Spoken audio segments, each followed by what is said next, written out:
ପିଲାମାନେ ଆଜି ଏ ଭିଡିଓରେ ଆମେ ଗୋଟିଏ ସୁନ୍ଦର ଗପଟିଏ ପଢିବା। ଆଚ୍ଛା କହିଲ ପିଲାମାନେ, ସେ ଗପଟିର ନାଁ କଣ? ନା ସେ ଗପଟିର ନାଁ ହେଉଛି ଚତୁର କାଉ। ପିଲାମାନେ ତମାନେ ସମସ୍ତେ କାଉକୁ ଦେଖିଥିବ। କାଉ କଣ କରି ନା ସକାଳୁ କା କା କରି ସମସ୍ତଙ୍କୁ ନିଦରୁ ଉଠେଇଥାଏ।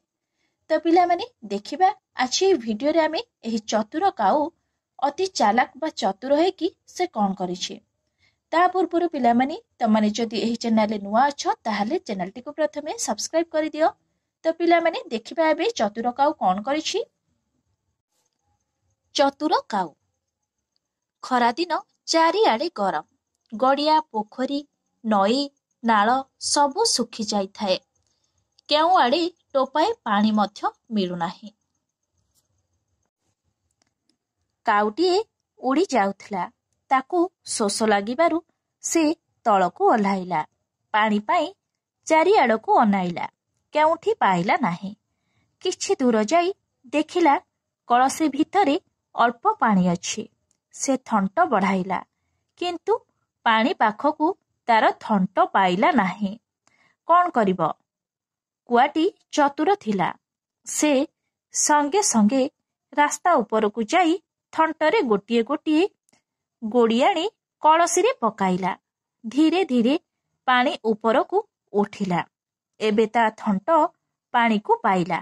ସେ ଆରାମରେ ପାଣି ପିଇ ଉଡ଼ିଗଲା।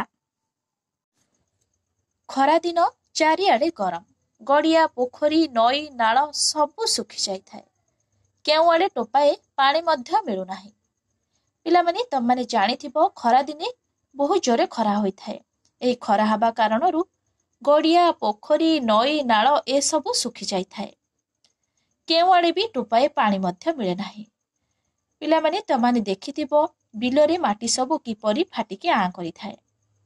ପିଲାମାନେ ବହୁ ଜୋରେ ଖରା ହେବା କାରଣରୁ ଗଡ଼ିଆ, ପୋଖରୀ, ନଈ, ନାଳ ଏସବୁ ଶୁଖି ଯାଇଥାଏ। ଯାହାଫଳରେ ପାଣି ମଧ୍ୟ ଟୋପାଏ ବି ମିଳେ ନାହିଁ। ଏହି ପାଣି ନ ମିଳିବାରୁ ପଶୁ ପକ୍ଷୀ ବାଟରେ ଯାଉଥିବା ବାଟୋଇମାନେ ପାଣି ପିଇବା ପାଇଁ ପାଆନ୍ତି ନାହିଁ। ଯାହାଫଳରେ ସେମାନେ ଡଳ ବିକଳ ହୋଇଥାନ୍ତି। ତାପରେ ପିଲାମାନେ ଦେଖିବା ଏଠି ଚତୁର କାଉଟି କଣ କରିଛି। ଦିନେ କଣ ହେଇଛି, କାଉଟିଏ ଆକାଶରେ ଉଡ଼ି ଉଡ଼ି ଯାଉଥିଲା।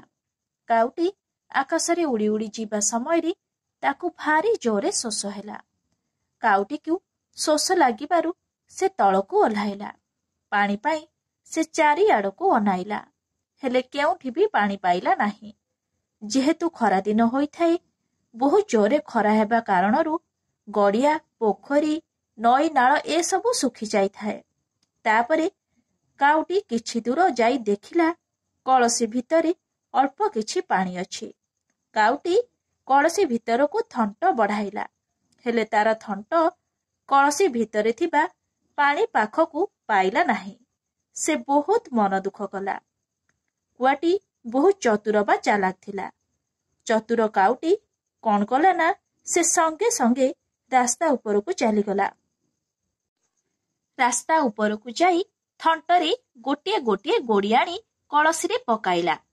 ଏହି ଗୋଡ଼ି ଗୁଡ଼ିକୁ କଳସୀରେ ପକାଇବା ଦ୍ୱାରା କଳସୀ ଭିତରେ ଥିବା ପାଣି ଧୀରେ ଧୀରେ ଉପରକୁ ଉଠିଲା। ତାପରେ କାଉର ଥଣ୍ଟ କଳସୀ ଭିତରେ ଥିବା ପାଣି ପାଖକୁ ପାଇଗଲା। ତାପରେ କାଉଟି ଆରାମରେ ପାଣି ପିଇ ଆକାଶରେ ମନ ଖୁସିରେ ଉଡ଼ିଗଲା। ଦେଖିଲ ତ ପିଲାମାନେ, କାଉଟି କେତେ ଚାଲାକ। ସେଥିପାଇଁ ଗପଟିର ନାଁ ହେଉଛି ଚତୁର କାଉ। ଆଚ୍ଛା କହିଲ ପିଲାମାନେ, ତମାନେ ଏଇ ଗପଟିରୁ କଣ ଶିଖିଲ? ନା ବୁଦ୍ଧି ଥିଲେ ଉପାୟ ଆପେ ଆପେ ମିଳେ। ପିଲାମାନେ ତମାନେ ଏଇ ଛବିରେ ଏଠି ରାସ୍ତା ଦେଖିପାରୁଥିବ। ଏଇ ରାସ୍ତା କଡ଼ରେ କେତେ ଗୁଡ଼ିଏ ଗଛକୁ ମଧ୍ୟ ଦେଖିପାରୁଥିବ। ଏଠି କାଉ କଣ କରିଛି ନା ଏଇ ରାସ୍ତା ଉପରୁ କିଛି ଗୋଡ଼ି ଆଣିଛି। ଏଇ ଗୋଡ଼ିକୁ ସେ ମାଠିଆ ଭିତରେ ପକାଉଛି। ଆଉ ଏଇ ଗୋଡ଼ିକୁ ମାଠିଆ ଭିତରେ ପକାଇବା ଦ୍ୱାରା ମାଠିଆ ଭିତରେ ଥିବା ପାଣି ଉପରକୁ ଉଠିଲା। ତାପରେ କାଉ କଣ କଲା ନା ଆରାମରେ ଥଣ୍ଟ ବୁଡ଼ାଇକି ମାଠିଆ ଭିତରେ ଥିବା ପାଣିକୁ ପିଇଲା।